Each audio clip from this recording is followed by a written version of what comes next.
Quezon City, happy Pride! 13 years ago was the first time I saw my very first drag show. I didn't know then that that moment would bring me to international stages, to Drag Race Philippines, and to eventually becoming the first ever Drag Race Philippines Legion Royale winner.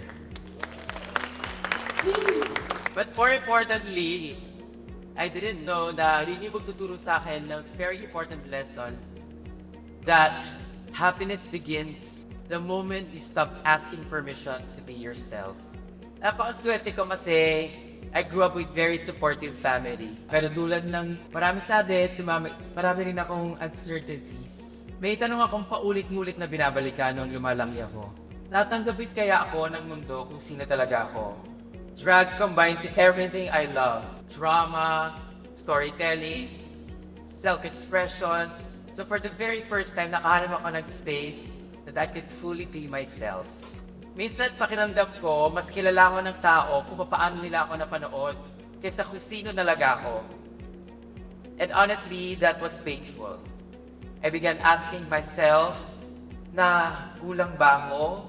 Magaling ba talaga mo? Tama ba itong ginagawa ko? But instead of allowing those doubts to define me, I decided to do the work. And something interesting happened. The moment I stopped chasing validation and started focusing on what genuinely made me happy, everything began to change. Dumaming opportunities, mas maraming naniniwala sa akin at higit sa lahat, mas nakilala ko yung sarili ko.